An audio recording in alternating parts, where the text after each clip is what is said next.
incubator? None? Run. Change that. All right, hopefully you're learning something here today. Anyway, as we go around...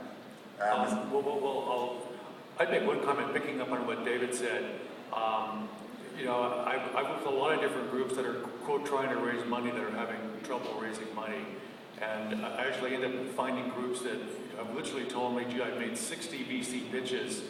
Can you help me do some more? And my first response is, you know, if you don't get a good answer after 5, shut down and figure out what's going on. And one thing is investors, or I'll say VCs as a group, are amazingly homogeneous in how they think. And they're sort of like they're all rushing for the door.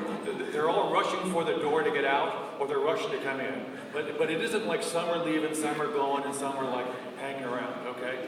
And so if you talk to 4 guys in a row and they say it's a bad idea, stop, figure out what's going on, and change it. Don't. It's sort of like if you're out, you're batting, you know, and you swing and miss 10 times in a row. It's like, don't say give me 10 more pitches, maybe I'll hit it. You know. Go figure out what you're doing. And probably the reason they're so homogeneous is the investors, you know, surprise, they don't really care about your technology. They don't really care about how many people went to school and where they went to and where they worked before. They only care about one thing: can you make money?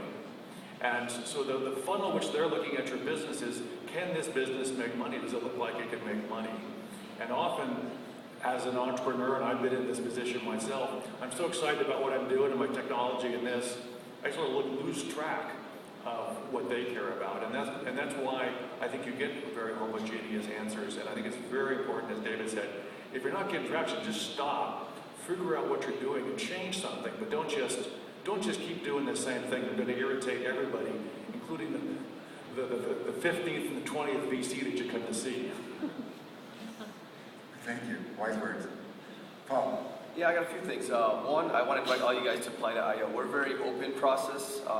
Every company we've actually admitted, we actually didn't know them at all. It's complete cold off the street over the transom. So please say hi and apply.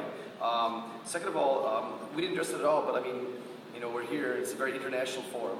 I think we're going to see a huge explosion of startups everywhere around the world. I'm a big fan of international startups. I mean, I think Silicon Valley is still always going to be like, you know, the headquarters, and people kind of always come through here, and that's actually one of the great things about being here in the Valley.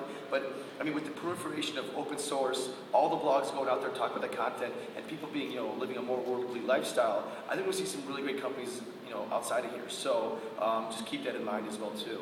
And besides that, thanks for having me. So some of you may have heard terms that you weren't familiar with on the panel today, like convertible note. And just to unabashedly plug this, I wrote a free 13-page document for you guys to read called An Intro to Stock and Options for the Technical Entrepreneur.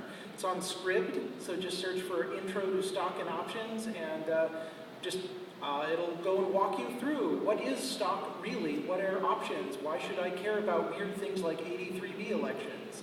So you might want to take a peek at that to decipher some of the lingo that was going on in the panel today. And I would love to have all of you over to Hacker Dojo. Just drop on in anytime, day or night, and walk in the front door and be like, hey, what is this place? And somebody will go and show you around. You might even like it. I sent every single one of my companies to his document. It's really valuable. Again, we're a little different in that we're a strategic investor. So yeah, we do care about making money as an investor so we can sustain the program. But we have a really deep technical focus in the corporation. And so we're looking for entrepreneurs who have deep understanding in certain technical domains.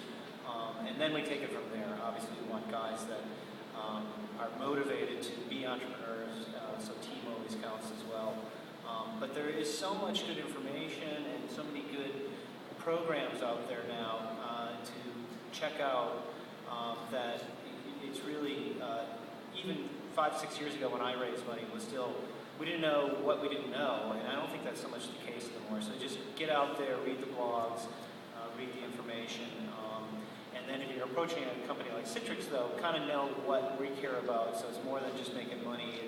We have certain technologies around virtual computing and collaboration that we really want to drive forward. And so we've got a lot of applications, like everybody this first 6 months business. And a lot of guys obviously didn't even bother to look what we're interested in. They just pitched us, and that's a shame.